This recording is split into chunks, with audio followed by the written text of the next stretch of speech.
طيب بسم الله الرحمن الرحيم. السلام عليكم ورحمة الله وبركاته. الحمد لله رب العالمين وبه نستعين على أمور الدنيا والدين والعاقبة للمتقين ولا عدوان إلا على الظالمين وأشهد أن لا إله إلا الله الملك الحق المبين وأشهد أن محمدا عبده ورسوله صادق الوعد الأمين والصلاة والسلام على أشرف الأنبياء والمرسلين وعلى آله وأصحابه أجمعين ومن تبعهم بإحسان إلى يوم الدين وبعد. Para jamaah Majelis Ta'lim Mumtaz Indonesia yang Allah muliakan, para alumnus haji atau umrah di bawah pengelolaan Mumtaz Travel ataupun Nasratul Ummah Travel di mana saja Anda berada, para pendengar radio Tarbiyah Sunnah dan juga radio-radio lain di mana saja Anda berada, juga pemirsa TV manapun yang ikut gabung kepada kajian kita di pagi hari ini, juga para netizen melalui akun manapun di mana saja Anda berada. Alhamdulillah, kembali kita berjumpa pada pembahasan kitab Ad-Da'u wad-Dawa. Kalau pertemuan kemarin kita sudah menjelaskan tentang antara husnudzon dengan harapan. Kini kita akan membahas tentang bahaya yang ditimbulkan dari perbuatan dosa dan maksiat. Kita pernah menyinggung sedikit tentang obat bagi sebuah penyakit yang berbahaya, yang apabila penyakit ini dibiarkan terus-menerus, itu akan merusak baik kehidupan dunia sang pelaku, apalagi di akhiratnya. Satu hal yang perlu diketahui adalah bahwa dosa dan maksiat ini pasti bakal melahirkan madarat. Ini sesuatu yang tidak bisa dihindari. Madarat atau bahaya dosa dan maksiat bagi hati dan jiwa manusia tak ubahnya seperti bahaya racun bagi tubuh kita. Kadar bahaya yang ditimbulkannya sesuai dengan kadar dari dosa yang dilakukannya. Tidak ada satupun keburukan ataupun penyakit bagi kehidupan dunia atau akhirat seseorang kecuali penyebabnya itu adalah karena dosa dan maksiat. Coba kita perhatikan runut sejarah masa lalu yang pernah terjadi dalam kehidupan manusia ini. Tidak ada yang menjadi penyebab dikeluarkannya kedua orang tua kita, Adam dan Hawa, dari surga, dari negeri yang penuh kelezatan, kenikmatan, kebahagiaan, menuju negeri yang penuh dengan penderitaan dan kesedihan serta banyak musibah. Apa penyebabnya? Adalah kemaksiatan. Hanya satu-satunya larangan saat itu, yaitu jangan dekati sebuah pohon. Ini bukan sekedar didekati, tapi dipetik buahnya dan kemudian dimakan. Dilanggarlah satu-satunya larangan yang ada di surga. Ini merupakan dosa dan maksiat. Apa akibatnya? Terusirlah Adam dan Hawa dari surga. Sebelum terusir, mengalami peristiwa yang memalukan, yang secara insting, secara naluriah pasti akan merasa malu, yaitu tiba-tiba hilanglah pakaian yang dikenakannya. Mereka telanjang bulat. Lalu mereka secara spontan memetik daun-daun dari pohon-pohon yang ada di surga untuk menutupi auratnya.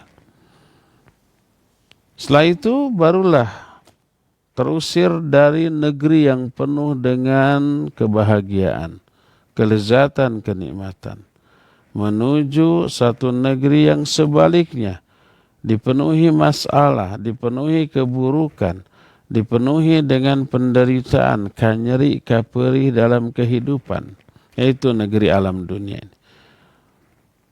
Itu penyebabnya adalah maksiat. Terus apa pula yang mengeluarkan iblis dari kerajaan langit? Terusir dia, dilaknat dia, diperburuk aspek zahir dan batinnya, diberikan seburuk-buruk bentuk dan bentuk yang paling mengerikan. Batinnya seburuk-buruk gambaran aspek batin dari diri sang iblis. Dirubah posisinya yang asalnya dekat dengan Allah menjadi jauh. Asalnya dipenuhi rahmat berubah menjadi laknat. Asalnya berbentuk dengan bentuk yang indah dan bagus menjadi buruk. Asalnya hidup di surga menjadi di neraka yang penuh dengan api yang menyala-nyala. Berubah imannya menjadi kufur. Berubah tadinya menjadi kekasih Allah Azza wa Jalla yang maha terpuji, maha agung, menjadi makhluk yang dimusuhi. Asalnya aktivitasnya penuh dengan tasbih, tahlil dan yang lain-lainnya, berubah menjadi kekufuran, syirik dan kedustaan. Asalnya memakai pakaian iman, berubah menjadi pakaian kufur, fasik dan maksiat. Lalu dia hina dalam pandangan Allah dengan sehina-hina kedudukan. Dia jatuh dalam pandangan Allah Azza wa Jalla ke tempat yang sangat terpuruk. Lalu dia memperoleh kemurkaan dari Allah Subhanahu wa ta'ala. Lalu direndahkan dengan serendah-rendahnya. Memperoleh sebesar-besar kemurkaan dari Allah Subhanahu wa ta'ala.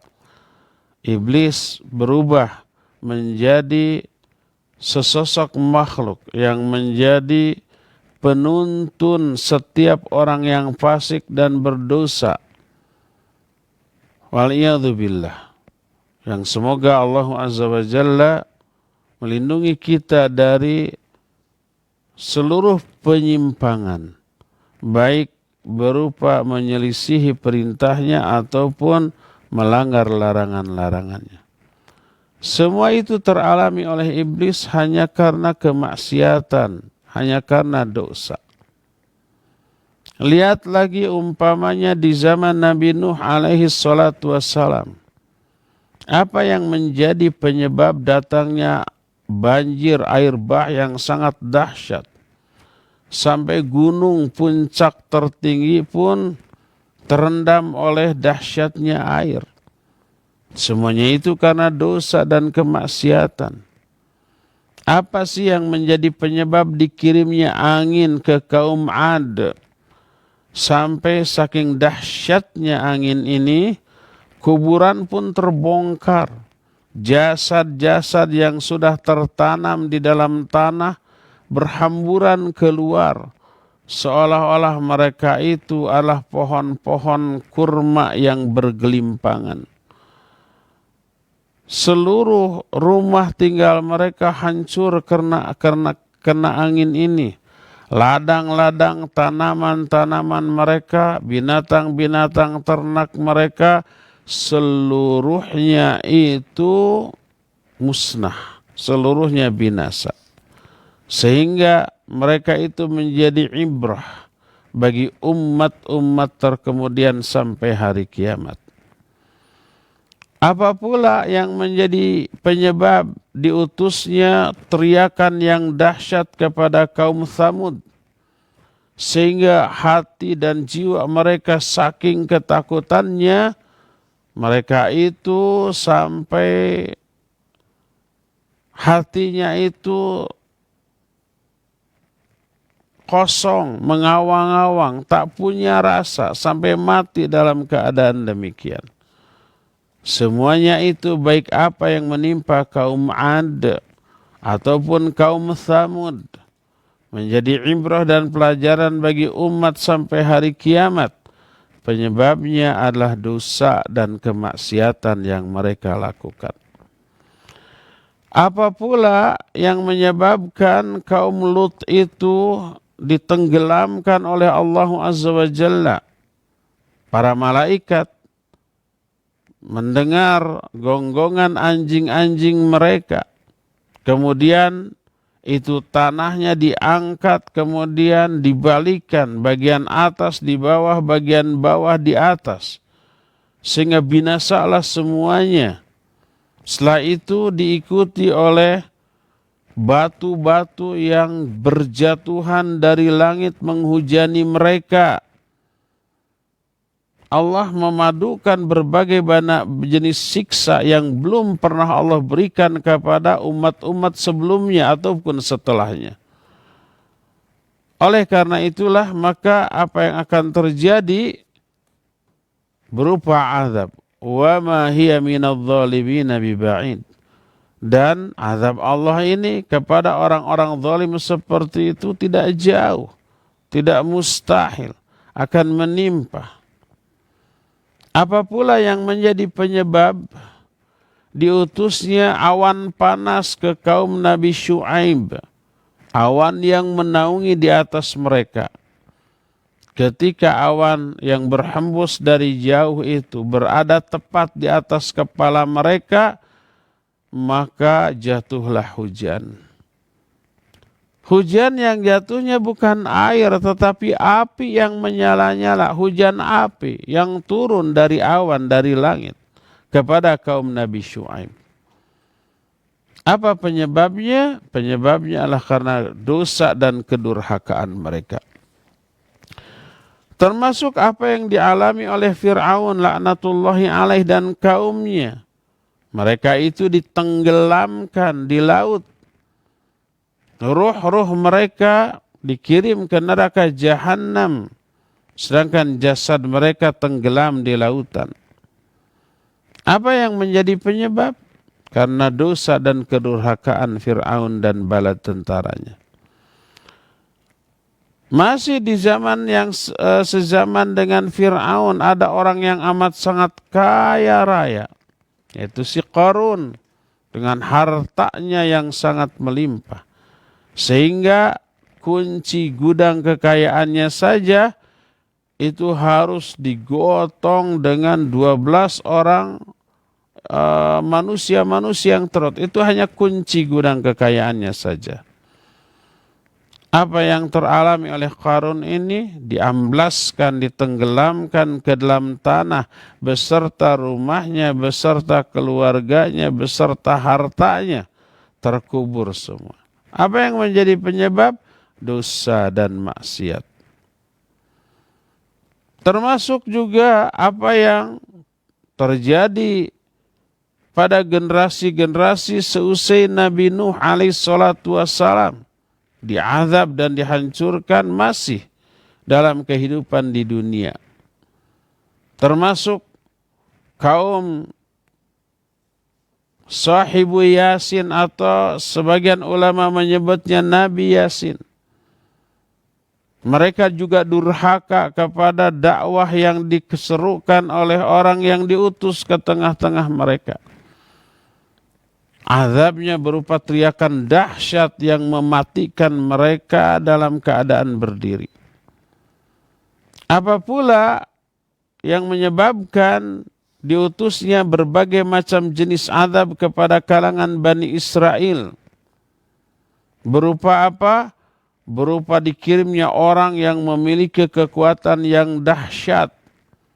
Orang itu kemudian menyelinap, berkeliaran di setiap tempat Bani Israel, ke rumah-rumah mereka, membunuhi laki-laki mereka, menawan anak-anak dan wanita-wanita mereka, membakar rumah-rumah mereka, merebut harta-harta mereka. Itu semuanya azab dari Allah Azza wa Jalla. Karena apa? Karena kedurhakaan mereka. Apa pula yang menjadi penyebab datangnya berbagai beragam azab kepada Bani Israel? Kadang berupa dibunuhnya mereka, kadang berupa ditawannya mereka, kadang kehancuran negeri mereka, kadang berupa dikirimnya penguasa-penguasa jahat yang menyengsarakan mereka. Fir'aun itu adalah raja jahat yang menguasai Bani Israel, yang menyebabkan Bani Israel itu tersiksa karenanya. Kadang-kadang dirubahnya wujud mereka menjadi kerak-kerak dan babi. Allah Azza wa Jalla berfirman dalam Al-Quran surah Al-A'raf ayat 167. Allah Azza wa Jalla menyatakan di dalam ayat tersebut, kata Allah Subhanahu wa ta'ala, liyab'athanna 'alaihim ila yaumil qiyamati. Kata Allah Subhanahu wa ta'ala, la yab'athanna 'alaihim, pasti Allah Subhanahu wa ta'ala akan mengutus kepada mereka ila yaumil qiyamah, sampai hari kiamat, may yasumuhum su'al azab, orang yang akan menimpakan kepada mereka azab yang sangat buruk, azab yang sangat membuat mereka itu menjadi menderita. Itu disebabkan karena apa? Karena kedurhakaan mereka, yang kadang-kadang kedurhakaan mereka itu diazab oleh Allah dalam bentuk dikirimnya orang-orang yang jahat yang kemudian menimpakan berbagai macam jenis penderitaan kepada mereka. Imam Ahmad rahimahullahu ta'ala menukil sebuah riwayat yang sanadnya sampai kepada Abdurrahman bin Jubair bin Nufair dari bapaknya. Dia berkata, lamma futihat Qabras fafuriqa baina ahliha fabaka ba'duhum ila ba'd ra'aitu Abad Darda jalisan wahdah yabki faqultu ya Abad Darda ma yubkika fi yawmin a'azzallahu fihi al-islamu ahlah faqal wayhak ya Jubair ma ahwanal khalq anallahi idha adha'u amrahu baina hiya ummatun qahiratun zahirah lahumul mulk taraku amrallahi fasaru ila matara. Kata Abdurrahman bin Jubair dari bapaknya, ketika ditaklukkannya sebuah negara, orang kafir ditaklukkan oleh kaum muslimin, fafuriqa baina ahliha, itu penduduk negeri tersebut itu terpisah-pisah keluarganya, suami berpisah dengan istri, orang tua berpisah dengan anaknya, seorang berpisah dengan saudaranya, dengan sahabat-sahabatnya. Terus mereka saling menangisi satu sama lain. Itu siapa? Itu negeri kafir, dikuasai oleh kaum muslimin. Kata Jubair, aku melihat Abu Darda duduk sendiri menangis. Aku bertanya, wahai Abu Darda, apa yang membuatmu menangis di hari ketika Allah Azza wa Jalla memuliakan Islam dan kaum muslimin? Karena saat itu kaum muslimin yang menduduki negeri kafir. Maka menjawablah Abu Darda, waihak ya Jubair, ma ahwanal khalqa ala Allah, kasihan engkau wahai Jubair. Lalu dikatakan, tidaklah seseorang atau satu kaum atau manusia atau makhluk dihinakan oleh Allah Azza wa Jalla, kecuali itu karena mereka itu menyia-nyiakan perintah Allah Subhanahu wa Ta'ala. Padahal dulunya mereka itu adalah kaum yang berkuasa dan unggul, memiliki kerajaan. Taraku amrallah fasaru ila matara. Mereka itu meninggalkan perintah Allah, sehingga menjadilah orang-orang seperti yang kau lihat sekarang. Negeri yang ditaklukkan oleh kaum muslimin tadinya negeri hebat dengan kekuasaan yang dahsyat. Tapi kemudian mereka itu menyimpang dari perintah Allah, melanggar larangan Allah, dihinakan oleh Allah. Kemudian dihinakannya dengan cara apa? Ditaklukkannya mereka oleh kaum muslimin, mereka mengalami penderitaan. Ali bin Ja'ad meriwayatkan satu hadis yang sampai kepada Syu'bah dari Amr bin Murrah. Dia berkata, sami'tu Abal Mukhtari yaqulu akhbarani man sami'an Nabiya sallallahu alaihi wasallam yaqul la yahlikan nasu hatta yu'dharu min anfusihim. Aku mendengar Abul Mukhtari berkata, Abul Mukhtari ini seorang tabi'in. Dia berkata telah menyampaikan atau memberitakan kepadaku orang yang mendengar langsung dari Nabi SAW. Bahwa Nabi SAW bersabda, la yahlikan nas, tidaklah manusia itu binasa sampai mereka itu melakukan kesalahan. Tidaklah manusia itu binasa sehingga mereka itu melakukan kesalahan atas diri-diri mereka sendiri, melakukan dosa yang menjadi penyebab mereka dibinasakan. Selama mereka tidak melakukan dosa dan maksiat, mereka tidak dibinasakan oleh Allah Azza wa Jalla. Hadis riwayat Imam Ahmad dari Ummu Salamah radhiyallahu anha, dia berkata, sami'tu Rasul alaihi salatu wassalam yaqul, aku mendengar Rasul sallallahu alaihi wasallam bersabda, kata Ummu Salamah, idza dhaharatil ma'asi fi ummati ammahumullahu bi'adzabin min indih. Apabila telah muncul maksiat di kalangan umatku, maka Allah Azza wa Jalla akan meratakan azabnya dari sisinya. Allah turunkan azab secara merata menyeluruh. Kalau umatku sudah melakukan maksiat secara terang-terangan, walaupun ada orang yang soleh di kalangan mereka, iya.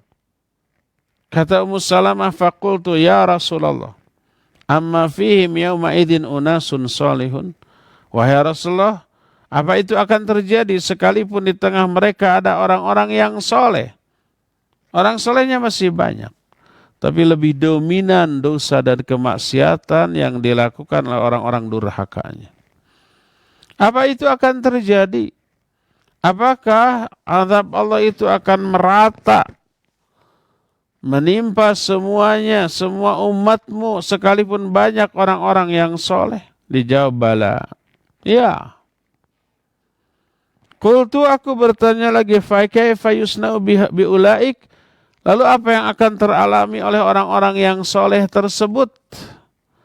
Nabi SAW menjawab, yusibuhum ma asaban nasa thumma yasiruna ila maghfiratin minallahi wa ridwan.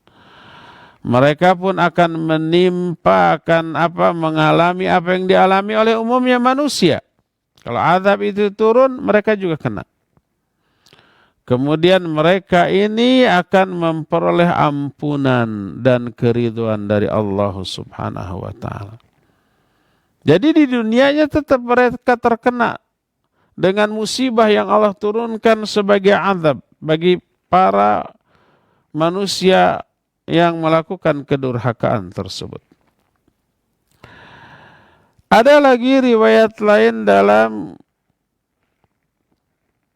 Mursal Al-Hasan Al-Hafidh Al-Iraqi dalam kitab Takhriju Ahaditsil Ihya, bahwa hadis ini adalah hadis yang diterima dari Ibnu Umar radhiyallahu anhuma dengan lafaz yang sedikit berbeda dari apa yang diterangkan oleh Imam Ibnu Qayyim. Nabi alaihi salatu wasallam bersabda, "La tazalu hadhil ummatu tahta yadillah wa fi kanafihi ma lam yumali qurra'uha umara'uha wa ma lam yuzakku sulaha'uha fujaraha wa ma lam yuhin khiyaraha asraruha fa idahum fa'alu dhalik rafa'allahu yadahu anhum thumma sallata alaihim jabariratahum fasamuhum su'al adhab thumma darabahumullahu bil faqati wal faqr." Kata Nabi SAW, umat ini selalu berada di bawah perlindungan tangan Allah Azza wa Jalla selama para qurra'nya, para qurra' itu maksudnya para ulama, itu tidak mendukung kejahatan para penguasanya. Selama orang-orang solehnya tidak merekomendasikan orang-orang durhakanya. Dan selama orang-orang jahatnya tidak menghinakan orang-orang baiknya. Kan sekarang ini banyak orang-orang jahatnya membuli atau mendiskreditkan para ulamanya.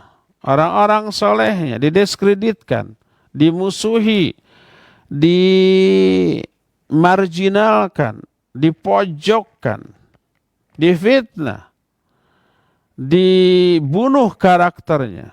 Karakter assassination disebutnya. Nama baiknya dicoreng. Pokoknya nyinyir banget lah. Ya. Jadi umat ini akan selalu berada di bawah pertolongan Allah Azza wa Jalla. Selama para ulamanya tidak mendukung kejahatan para penguasanya. Orang-orang solehnya tidak membiarkan kejahatan orang-orang yang jahatnya. Selama orang-orang buruknya tidak menghinakan orang-orang baiknya. Ketika mereka melakukan demikian, ulamanya manut kepada kejahatan para penguasa. Orang-orang solehnya mendukung keburukan orang-orang durhakanya. Orang-orang buruknya mendiskreditkan orang-orang solehnya. Ketika itu terjadi, Allah angkat tangannya dari mereka. Allah nggak akan menolong lagi.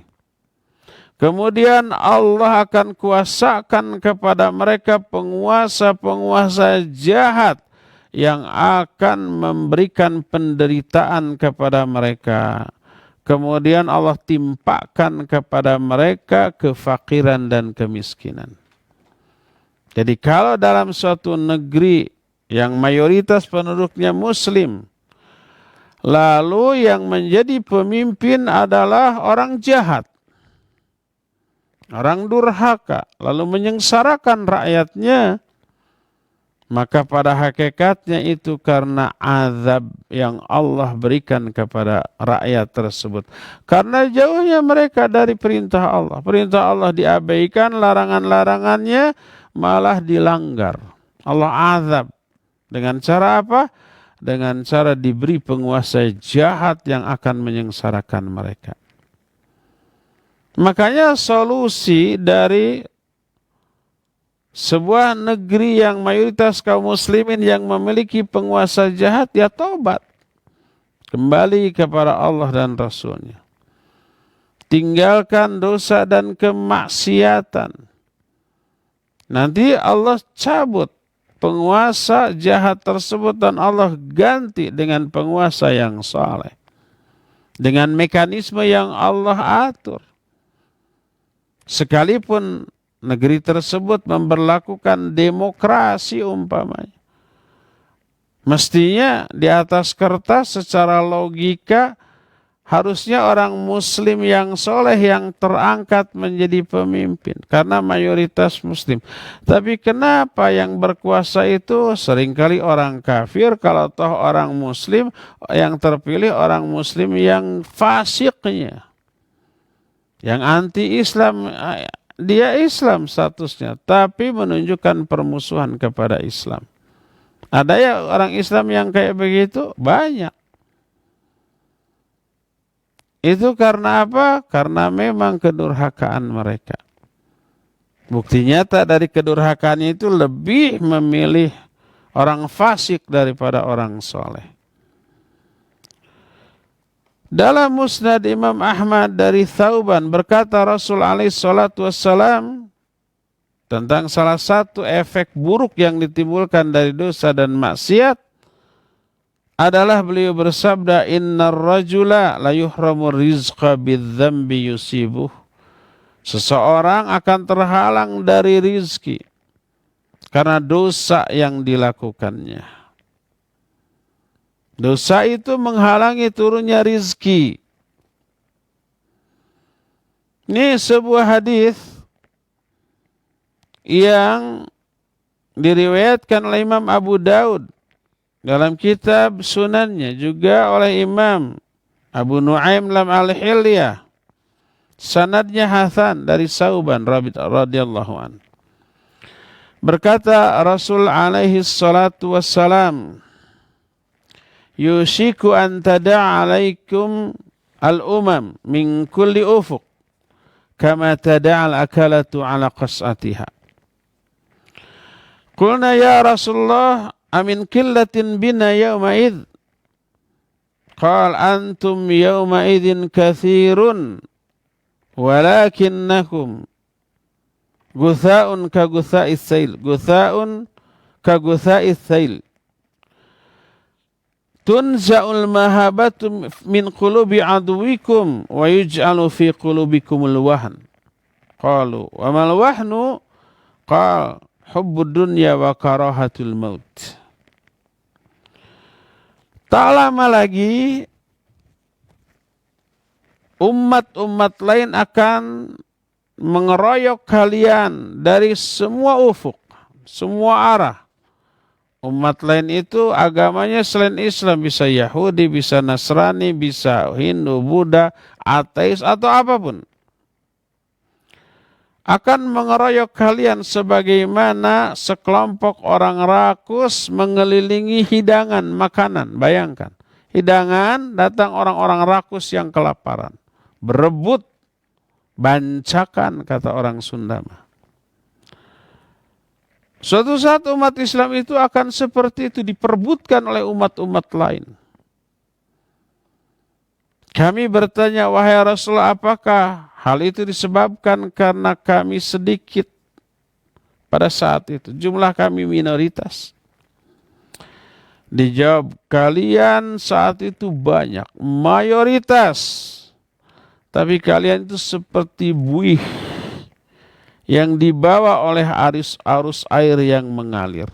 Buih itu walaupun banyak, tetap di permukaan tuh. Hidupnya itu kemana dia mengalir sangat bergantung kepada aliran air yang membawanya.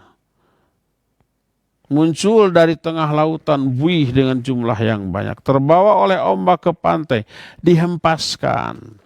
Habis di pantai. Muncul lagi dalam jumlah yang banyak dari tengah lautan, dibawa lagi oleh ombak, kemudian dihempaskan lagi ke pantai, hilang, begitu seterusnya. Itu buih, tak punya pendirian, walaupun banyak, tak punya keteguhan, tak punya sikap. Apa akibatnya? Tunza'ul mahabatu min qulubi aduwikum. Dihapus, dicabut rasa segan, rasa takut dari hati-hati musuh kalian. Kalau zaman baheula, zaman Nabi, para sahabat, para tabiin, musuh itu gentar sangat mendengar pasukan kaum muslimin. Dahsyatnya luar biasa. Peperangan dimanapun selalu dimenangkan oleh kaum muslimin sekalipun jumlah pasukannya luar biasa berbeda. Bayangkan 3.000 orang pasukan kaum muslim dalam perang Mu'tah itu mampu mengalahkan 200.000 orang kaum kafir. Bayangkan. Di perang Badar 300 mengalahkan yang 1.000 orang. Perang Uhud 700 menghadapi 3.000. Ya. Perang Ahzab atau yang disebut juga dengan perang Khandaq 3.000 orang sampai mengalahkan sekitar 10.000 sampai 12.000 orang. Perang Mu'tah luar biasa. 3.000 orang mengalahkan 200.000. Luar biasa. Takut. Allah menyatakan la antum asyaddu rahbatan fi sudurihim minallah. Kalian ini benar-benar lebih ditakuti oleh orang-orang kafir daripada Allah Azza wa Jalla. Tapi di saat kaum muslimin lemah iman, dicabut rasa takut dari hati musuh-musuh kalian. Wa yuj'alu fi qulubikumul wahan, lalu Allah campakkan ke dalam hati kalian satu penyakit yang disebut penyakit wahan. Penyakit kejiwaan ini. Para sahabat bertanya, wa mal wahnu, apakah wahan itu? Dijawab, hubbud dunya wa karahiyatul maut. Cinta dunia dan takut mati. Karena takut mati enggak mau jihad.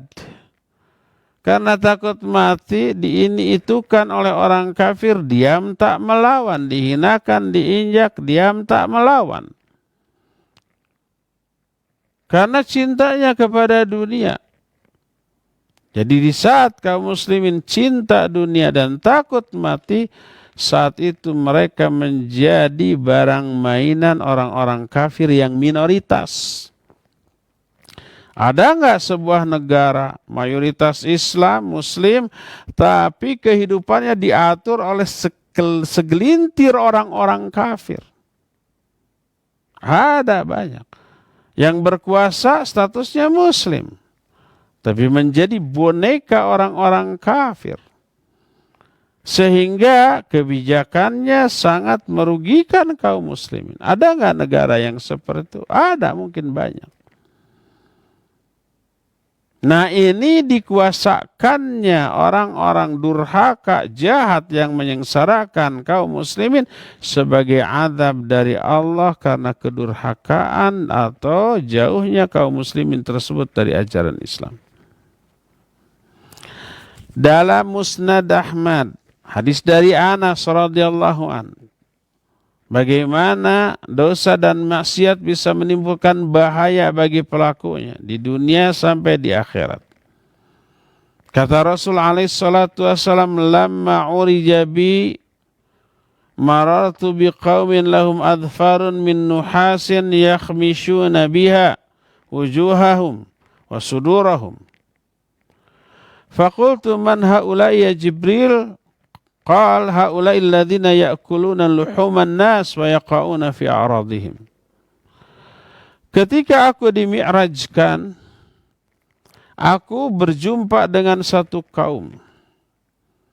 Mereka itu memiliki kuku-kuku dari tembaga, lancip, keras, tajam. Mereka cakar-cakarkan itu kukunya ke wajah mereka dan dada mereka. Berlumuran darah, mengerikan. Sakit enggak? Ya pastilah sakit. Jangankan kuku dari logam yang lancip yang dicakarkan. Kita kadang-kadang menggaruk terlalu khusyuk gitu ya. Terlalu asik mendalam sampai agak lecet si kulit kita karena digaruk. Perih tuh, ya. nyengir ketika wudu teh. Apalagi dicakar-cakarkan.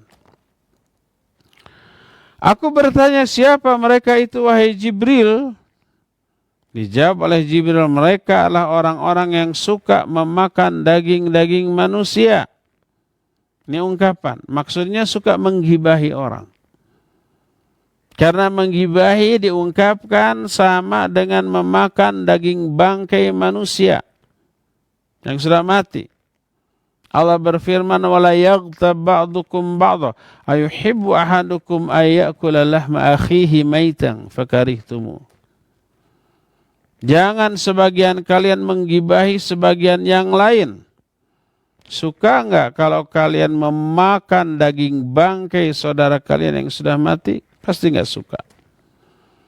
Menggibahi orang itu dianggap memakan daging bangkai orang tersebut. Itu gibah. Wa yaqauna fi aradihim. Mereka orang-orang yang suka menghinakan, merendahkan kehormatan orang lain. Gibah itu dosa. Apa bahayanya? Diazab di alam kuburnya dalam bentuk dikasih kuku yang panjang dari logam, yang juga lancip, lalu dicakar-cakarkan ke wajah dan dada mereka. Waliyadzubillah. Ini dosa. Maksiat. Melahirkan penderitaan dan bahaya yang dahsyat. Dalam Sunan At-Tirmidzi hadis dari Abu Hurairah radhiyallahu an,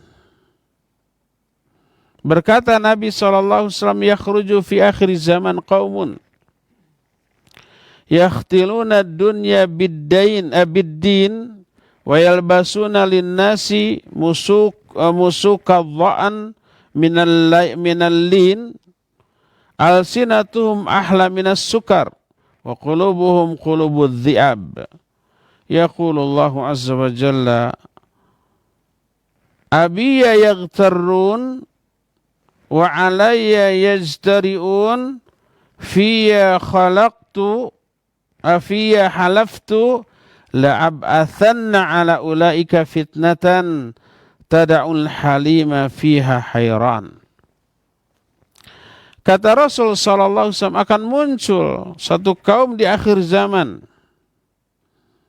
Zaman tersebut adalah zaman kita sekarang. Ini sudah muncul kaum seperti ini. Mereka itu membeli dunia dengan agamanya. Agamanya dijual demi kepentingan dunianya. Mereka itu memakai pakaian di tengah-tengah manusia dari bulu domba yang sangat halus, saking halusnya. Terus itu maknanya apa? Muamalahnya dengan sama manusia baik. Dan lisan-lisan mereka itu lebih manis daripada gula. Bicaranya bagus, menyenangkan orang lain. Tapi hati-hati mereka berhati serigala. Serigala berbulu domba, musang berbulu ayam. Allah berfirman, apakah mereka ini tertipu sehingga mendurhakai aku? Apakah mereka itu lancang berani menentang aturanku? Mereka bersumpah dengan menyebut namaku. Jadi ini orang-orang yang menjual agamanya untuk kepentingan dunia. Lalu Allah menyatakan, la'ab'athanna ala ulaika fitnatan. Aku akan kirim fitnah kepada mereka. Aku akan timpakan fitnah, maknanya apa? Fitnah di sini artinya adalah azab, diazab tuh. Di dunia, masih di dunia, belum di akhirat. Apalagi kalau sudah sampai ke akhirat nanti. Dari sinilah kita mengetahui bahwa bahaya dosa dan kemaksiatan itu dunia dan akhirat. Di dunianya ya, kita bisa ambil beberapa summary dari keterangan-keterangan tadi tentang bahaya dunia dan akhirat dari sebuah kemaksiatan. Di dunia rizkinya akan dipersempit, sumpak, ditertahan. Karena Rasul SAW tadi menyatakan, Innar rajula la yuhramu rizqa bidzambi yusibuhu. Bahwa seseorang akan terhalang rizkinya karena dosa yang dia lakukan. Terus, yang lebih mengerikan lagi adalah buah dari dosa dan maksiat. Diangkatnya penguasa-penguasa zalim. Diangkatnya orang-orang fasik, orang-orang jahat sebagai pemimpin.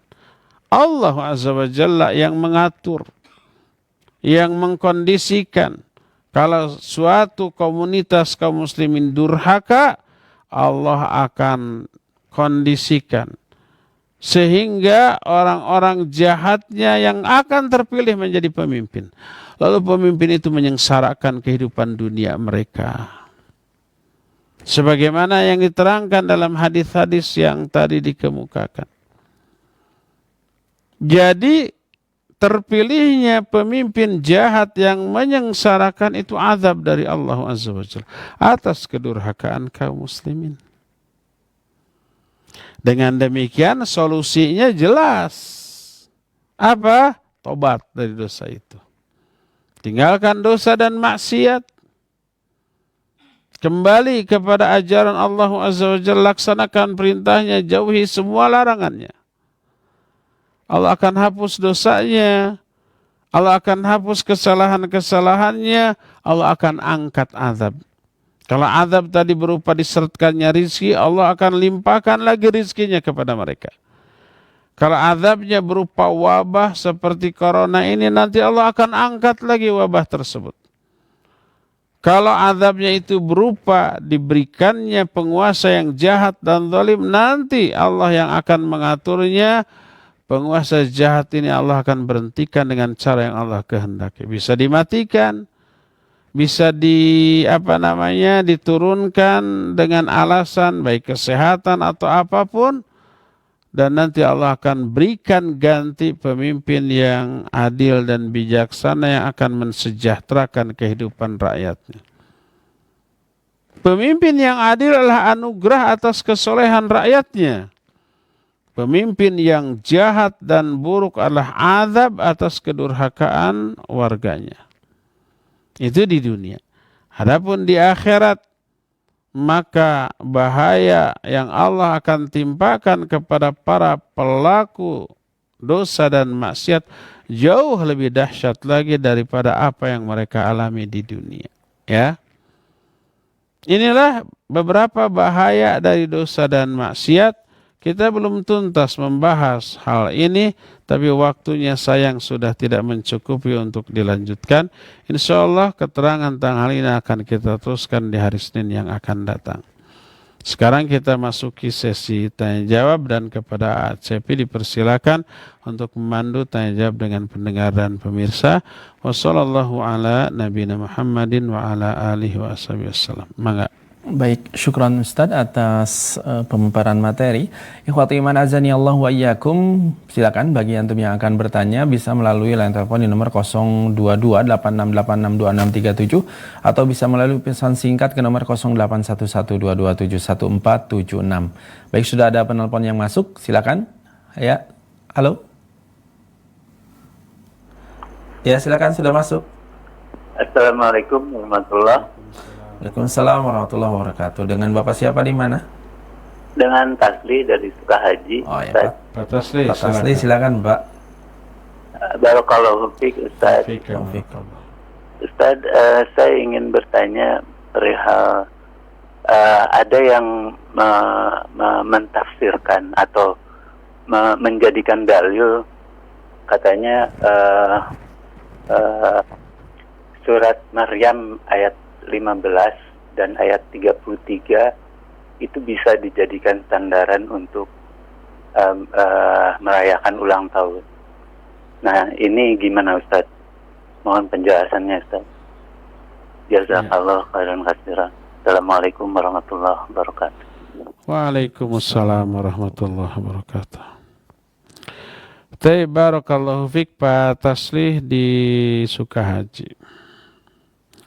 Ada orang yang membolehkan ulang tahun dengan berhujjah dengan surah Maryam ayat 15. Maryam ayat 15 menyatakan wassalamun alaihi yauma wulida wa yauma yamut wa yauma yub'atsu hayya. Kata Allah Azza wa Jalla berkaitan dengan kelahiran Nabi Isa alaihi salatu wassalam. Kata Allah, salam wa salamun alaih, keselamatan atasnya, atas Nabi Isa. Pada hari ketika dia dilahirkan. Juga pada hari ketika dia mati. Juga pada hari ketika dia dihidupkan kembali kelak. Ayat ini benar apa salah? Ya pasti benar lah, semua ayat pasti benar. Semua ayat dan hadis sahih pasti benar. Tidak ada ayat yang salah, tidak ada hadis sahih yang salah. Apa yang salah? Yang salah interpretasi atau penafsiran atau pemahaman dan aplikasi dari ayat ini. Dari ayat ini lalu dijadikan dalil bolehnya ulang tahun. Nggak nyambung. Makna salamun alaihi yauma wulida wa yauma yamut wa yauma yub'atsu hayyan. Maknanya bahwa Nabi Isa akan berada dalam keselamatan, kesejahteraan baik ketika beliau dilahirkan, ketika beliau meninggal dan ketika beliau kelak dibangkitkan lagi di hari kiamat oleh Allah dalam kondisi selamat. Apakah kemudian Nabi Isa setiap hari kelahirannya merayakan? Tidak. Apakah ini juga Nabi Muhammad SAW selalu merayakan hari kelahiran beliau? Para sahabat merayakan hari kelahiran masing-masing? Tidak sama sekali. Kalimatul haq wa urida bihil batil. Kalimat yang benar tapi diaplikasikan secara batil. Oleh karena itulah umpamanya kita ketika ada orang yang lahir dengan selamat, kita mengucapkan selamat ya, turut bersukacita atas kelahiran anaknya. Boleh nggak? Boleh. Mengucapkan selamat atas kelahiran. Mabruk ya. Semoga Allah memberkati. Dan itu tidak terlarang secara syar'i. Disyariatkan untuk mengucapkan selamat. Tapi tidak lantas setiap tahun, setiap ulang tahun itu diucapin selamat ya atas kelahiran kamu setahun yang lalu, 2 tahun yang lalu, 10 tahun yang lalu. Nggak ada itu. Mengucapkan selamat di hari kelahiran tidak berarti disyariatkan, dianggap baik mengucapkan selamat berulang setiap tahun, setiap bulan. Setiap setahun, 10 tahun sekali, 10 tahun apa namanya? Satu dasawarsa 20 tahun ya. Dan seterusnya lah. Enggak begitu. Ya. Jadi mengucapkan selamat di waktu tertentu, di momen tertentu tidak berarti berlaku di momen lain dan di waktu lain. Enggak. Jadi dari mana dia menjadikan ayat tersebut sebagai dalil dibolehkannya ulang tahun? Enggak sama sekali. Kedua, kalau ingin tahu aplikasi dari setiap ayat, lihat pengamalan Nabi dan para sahabat. Apakah beliau ulang tahun setiap hari kelahirannya? Apakah para sahabat merayakan ulang tahun beliau setiap hari kelahirannya? Hadis palsu banyak. Siapa orang yang mengeluarkan uang untuk hari kelahiran Nabi SAW akan diganti ini dan itu palsu. Ya banyak hadis palsu. Kalau hadis sahih tidak ada. Nah ini yang membuat orang awam yang tidak bisa membedakan mana hadis palsu, mana hadis sahih, mana hadis dhaif, terbuai. Siapa yang mengeluarkan uang sekian untuk merayakan hari kelahiran Nabi SAW, maka akan diganti ini. Oh ada tuh keterangannya. Yang menyampaikannya ustaz. Iya, bagi ustaznya itu lahan loh. Setiap maulid itu semalam bisa 5 kali ceramah, sekali ceramah berapa juta itu teh. Sebulan itu pundi-pundinya numpuk tuh. Makanya kalau ini umpamanya ada yang mengharamkan, ada yang membid'ahkan, ada yang menyatakan ini keliru menyimpang, itu mengancam simpanannya, pundi-pundi uangnya. Ngamuk tuh ya. Jadi nggak nyambung.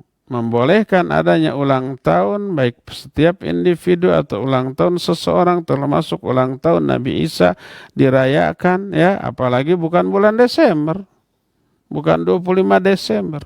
Dan Nabi Isa lahir di musim panas atau ketika Maryam habis melahirkan, coba digoyang-goyang tuh si pohon kurma di sana.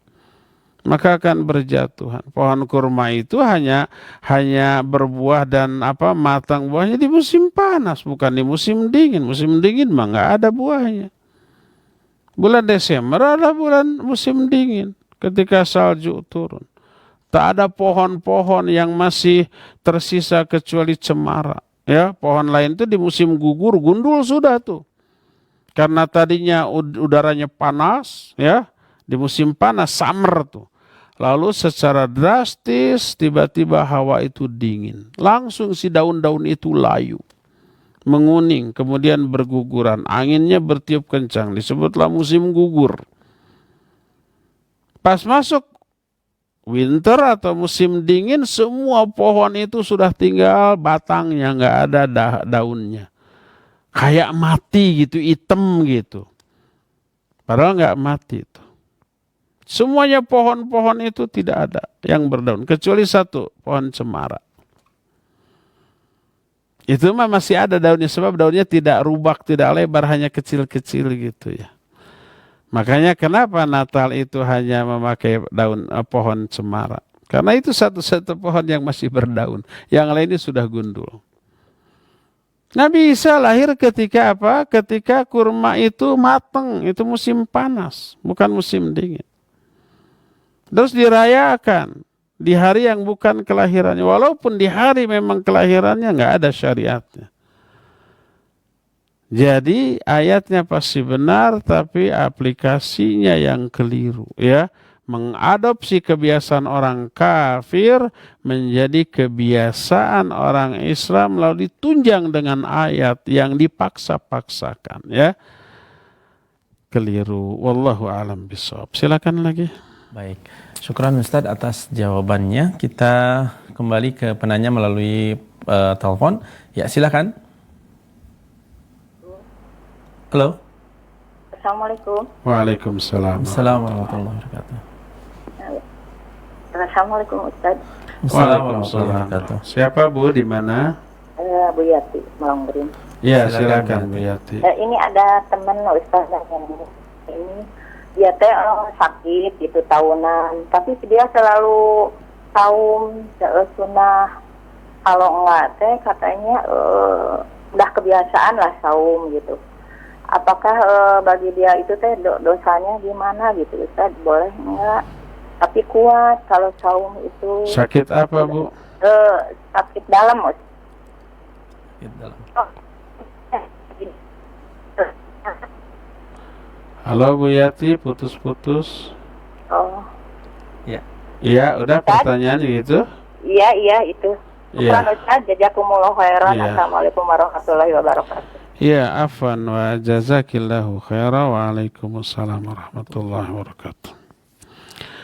Ada orang yang sakit kemudian saum, baik fardu ataupun sunnah. Dosa enggak? Tergantung. Kalau dengan saum, sakitnya tambah parah, maka tidak boleh dia saum. Saumnya bisa dianggap dosa, karena melanggar ayat wala tulqu biaidikum ila tahlukah. Jangan kamu jerumuskan dirimu ke dalam kebinasaan. Apalagi Allah memberi rukhsah orang yang sakit boleh tidak saum. Kalau mampu nanti di qadha. Kalau tidak mungkin di qadha karena kronis yang permanen, maka fidyah. Ada solusi selalu dari syariat. Kalau dia memaksa-maksakan diri saum sampai lebih parah bahkan terancam jiwanya mati, maka tidak boleh saum. Adapun kalau penyakitnya tidak ada kaitannya dengan saum, di bawah saum tidak di bawah saum nggak ada pengaruh. Ya, dia harus saum kalau Ramadan. Dia boleh saum kalau saumnya saum sunnah. Kalau saum yang dilakukannya tidak memberi madarat terhadap penyakitnya, tidak tambah parah. Malah bisa salah satu alternatif penyembuhan saum umpamanya. Ya bagus. Orang punya penyakit darah tinggi, asam urat, atau kolesterol tinggi, gula darah tinggi, obesitas, itu semua karena obesitas. Lalu dia saum. Saumnya lillahi ta'ala. Tapi berefek bagus kepada penyakitnya. Kadar gulanya turun, kadar kolesterolnya turun, asam uratnya turun, tensinya juga turun. Bagus, ya bagus saumnya. Asal dia tidak meniatkan saumnya untuk itu ya. Kenapa kamu saum?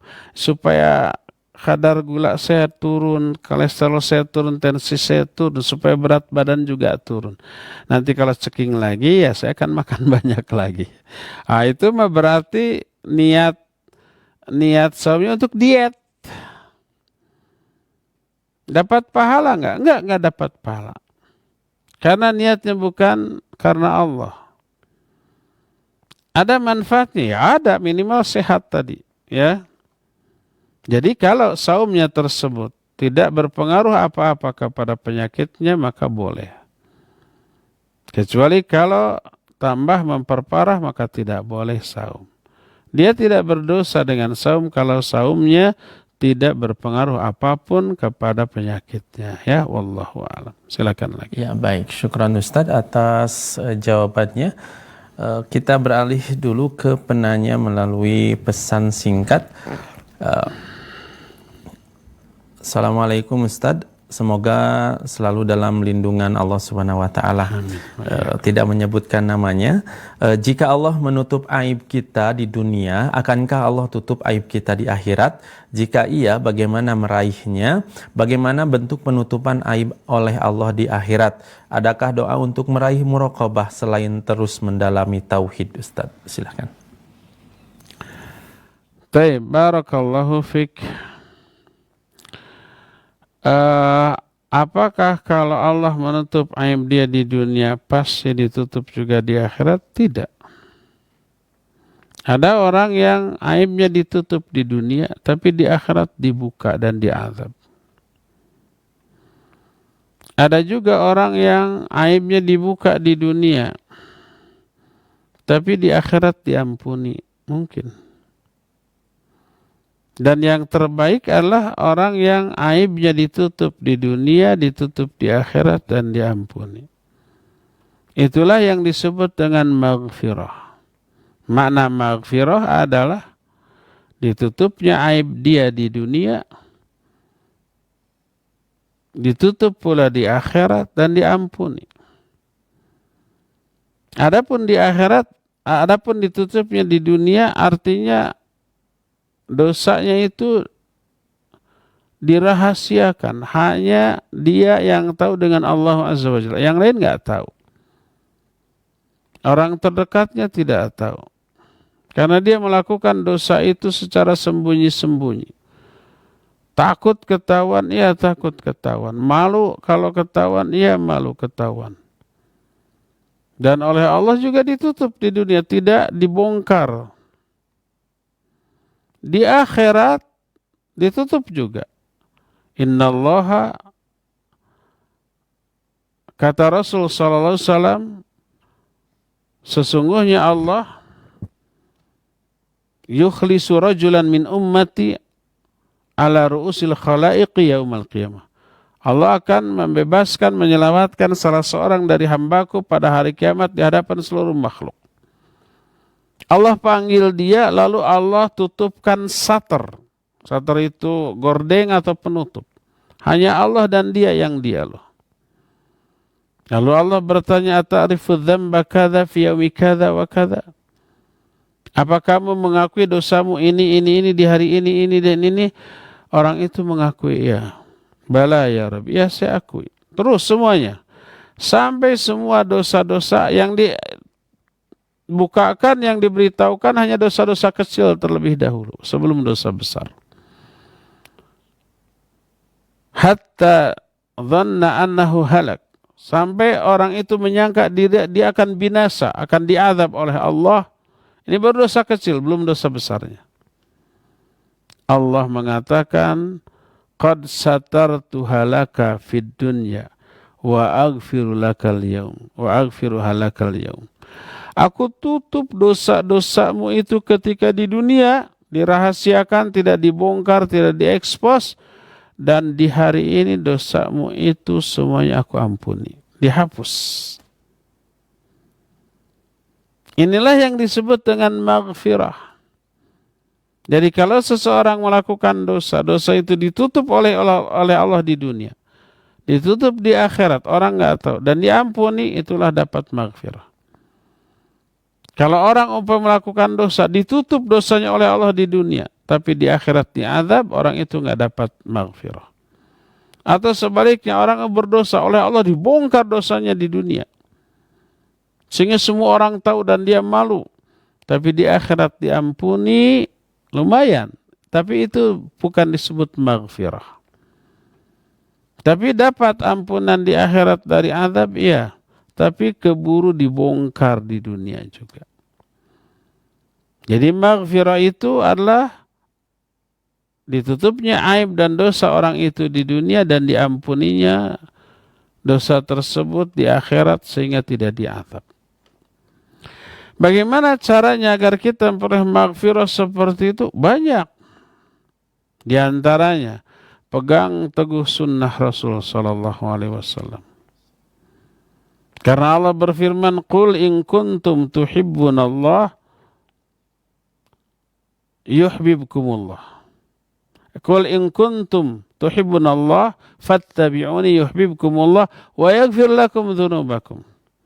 Katakan oleh Muhammad, jika kalian mencintai Allah, ikuti aku, ikuti Rasul sallallahu alaihi wasallam, maka Allah akan mencintai kamu dan memberi maghfirah kepadamu. Pegang teguh tuh sunnah Rasul, Allah akan berikan maghfirah tadi.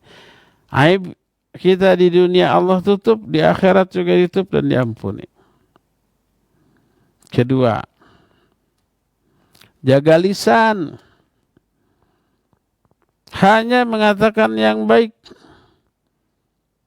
menghindari ucapan-ucapan buruk, baik itu dusta, ghibah, fitnah, mencela, atau ucapan buruk lainnya. Ucapan baik adalah zikir, baca Al-Quran, belajar ilmu, mengajarkan ilmu, amar ma'ruf, nahi munkar, memberi nasihat, itu ucapan-ucapan baik. Setiap orang yang menjaga lisan, mengucapkan perkata yang baik saja, Allah akan berikan maghfirah. Allah berfirman dalam Al-Quran, wa qulu qawlan sadida yaghfir lakum dhunubakum. Kata Allah, wa qulu qawlan sadida.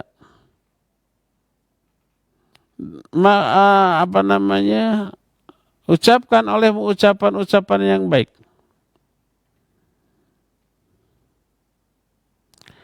Apa akibatnya? Akibatnya kata Allah Azza wa Jalla, wa qulu qawlan sadida yuslih lakum a'malakum wa yaghfir lakum dzunubakum. Allah akan mensolehkan amal-amal kamu dan akan memberikan maghfirah kepadamu. Maksud mensolehkan amal-amal kamu, memberi taufik dan hidayah untuk melakukan amal soleh. Itu karena ucapan yang baik. Wa yaghfir lakum dzunubakum, dan Allah akan ampuni dosa-dosa kamu.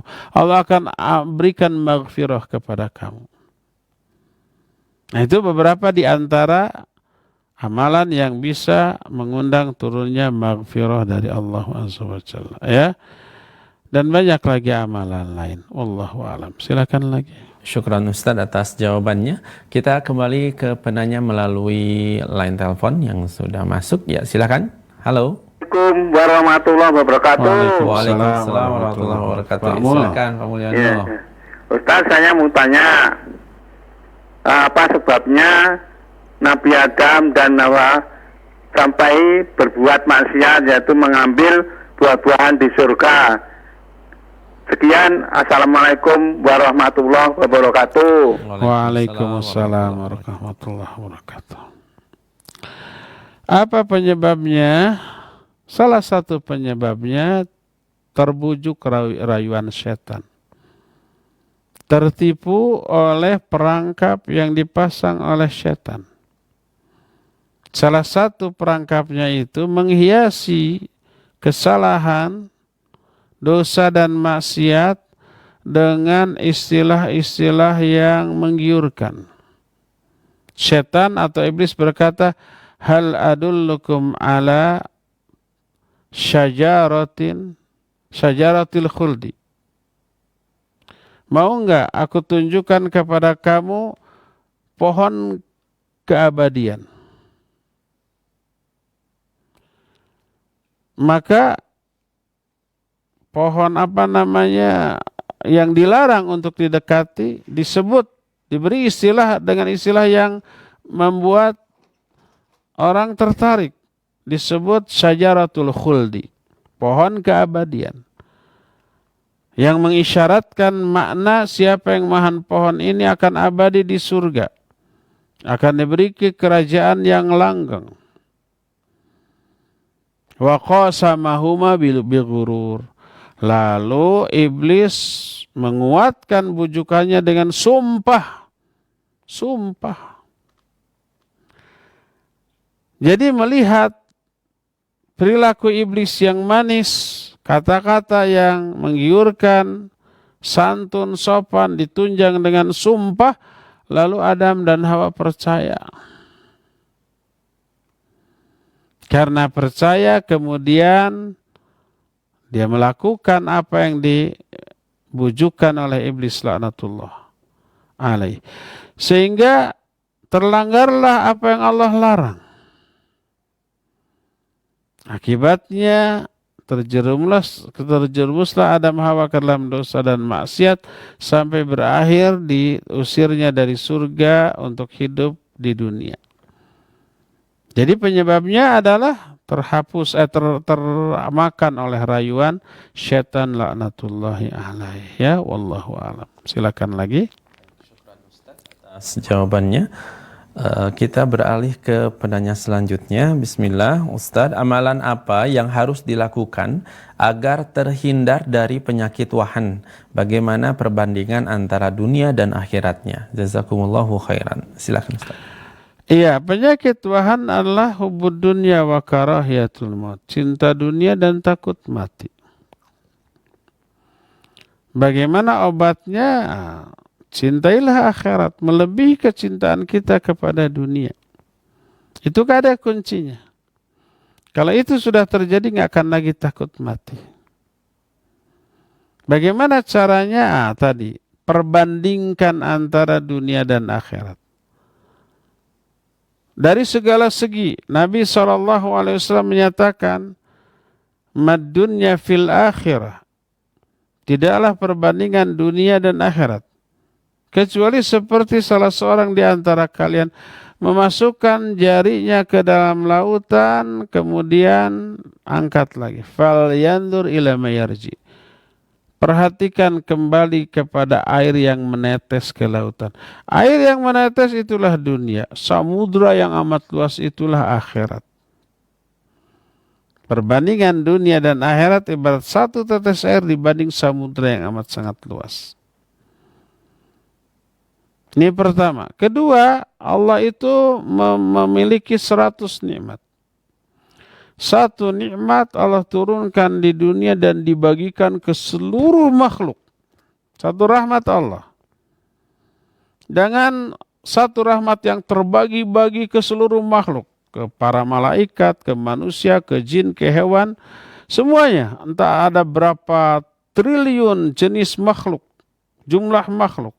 Itu dibagi rahmat Allah yang satu. Satu rahmat dibagi ke triliunan makhluk. Karena rahmat Allah itulah seekor kuda mengangkat kakinya agar tidak menginjak anak yang ada di bawah. Bayangkan kita memperoleh, jangan kita lah, orang kaya raya dan berkuasa, kelihatan hidupnya di atas kenikmatan, sehat terus, seumur hidup kaya terus, berkuasa terus. Kakinya nggak pernah nginjak tanah tuh. Mulai dari rumah saja, dari karpet langsung masuk mobil mewah. Geleser mobil itu maju ya, nyaris tak terdengar suaranya, serasa terbang gitu ya. Kalau ada lubang ngemplat, ngenyot gitu enak gitu ya. Begitu sampai di tempat yang dituju, baik kantor, hotel, gedung atau apa, langsung diamparkan karpet merah langsung. Nggak pernah injak tanah tuh orang. Sehat selamanya. Nikmatnya, senangnya tak terkira. Itu hanya sekecil bagian dari satu rahmat Allah. Di dunia diberi 99 Allah tahan di akhirat, dan Allah berikan hanya kepada orang-orang mukmin. Bayangkan satu rahmat yang terbagi-bagi kepada triliunan makhluk, kita sudah segini nikmatnya hidup. Apalagi hidup di akhirat dengan 99 rahmat Allah yang terbagi hanya kepada sebagian kecil makhluk. Karena umumnya makhluk kan masuk neraka, terus binatang-binatang tidak diproses, malaikat juga tidak memperoleh rahmat ini di akhirat nanti. Hanya sedikit segelintir makhluk yang masuk surga. Itu dapat 99 bagian dari rahmat Allah. Dari segi waktu, nikmat dunia ini berapa lama sih? Kita anggap usia hidup di dunia 80 tahun, mulus, sempurna, tak pernah sakit, tak pernah menderita, tak pernah sedih, tak pernah mengalami keburukan 80 tahun umpamanya. Kalau usia kita 80, belum tentu loh 80. Setelah itu kita mati, masuk ke alam kubur. Berapa tahun? Sampai kiamat. Berapa tahun? Wallahu alam. Yang jelas lebih panjang daripada 80 tahun. Mungkin bisa 100 tahun, 1000 tahun, 10.000 tahun, 100.000 tahun, 1 juta tahun. Mungkin. Kita nggak tahu kapan kiamat. Lebih lama. Sampai kiamat terjadi, alam jagat raya ini plong, jegur, hancur. Masuk ke alam akhirat. Sampai kapan kita di akhirat? Selamanya. Tak pernah ada akhirnya. Dan itu kehidupan yang sebenarnya, yang hakiki, yang tidak diakhiri kematian. Tidak diakhiri oleh kefanaan, kehancuran. Dan tidak ada sedikit pun, setetes pun kesedihan dan keburukan kalau di surga. Tak ada setetes pun kebaikan kalau itu di neraka. Itulah kehidupan yang sebenarnya. Kehidupan yang hakiki. Kalau kehidupan di dunia sekarang sementara, semu. Nikmat yang Allah berikan di dunia ini hanya sebentar dari segala macam jenis nikmat. Coba nikmat makan. Berapa lama kita merasakan nikmatnya makan? Paling 5 menit sepiring sudah. Masuk ke 2 piring sudah nggak nikmat lagi. Masuk ke 3 piring ongkek. Ya. Tidur nikmat ketika ngantuk. Berapa lama? Sejam 2 jam. 3 jam. Setelah bangun 8 jam. Coba tidurkan lagi. Pusing kita. Semua kenikmatan hanya sementara. Setelah itu berakhir dengan kefanaan dari nikmat itu. Termasuk hidup. Di akhirat mah nggak ada akhirnya. Itu kehidupan yang hakiki. Allah berfirman, wa inna daral akhirah lahiyal hayawan. Sesungguhnya negeri akhirat adalah kehidupan yang sebenarnya. Melihat perbandingan dunia akhirat, bahwa dunia ini nggak ada apa-apa yang dibanding akhirat, maka kita harus lebih mencintai akhirat daripada dunia. Semua dari kehidupan dunia yang kita miliki, kita pakai untuk menjadi penyebab bahagianya kita di akhirat secara abadi. Kalau ada uang, diinfakkan, disodakohkan untuk fakir miskin, anak-anak yatim, untuk kepentingan fisabilillah. Ada masjid dibangun, kita nyumbang. Ada pesantren yang sekarang juga kita sedang membangun pesantren ini di Selacau. Ayo sumbangkan. Jadi investasi kebahagiaan kita di akhirat yang sifatnya abadi dan kekal. Dan seterusnya. Oleh karena itulah, jadikan akhirat sebagai tujuan hidup. Kita tidak akan lagi terkena penyakit tuahan. Ya. Demikian penjelasan kita di hari ini. Insya Allah kita akan jumpa kembali di hari Senin yang akan datang. Ya, subhanakallahum bihamdik. Asyhadu an la ilaha illa anta. Astaghfiruka wa atubu ilaik. Walhamdulillah rabbil alamin. Wassalamualaikum warahmatullahi wabarakatuh. Kuota haji semakin hari semakin terisi. Nasrotul Ummah menyediakan sebuah solusi. Berangkat haji tanpa ngantri. Dibimbing langsung oleh Ustadz Abu Haidar As-Sundawi dan Ustadz Rizal Yuliar, putra Nanda LC. Dengan Haji Furoda, insya Allah Anda dapat berangkat di tahun 2021.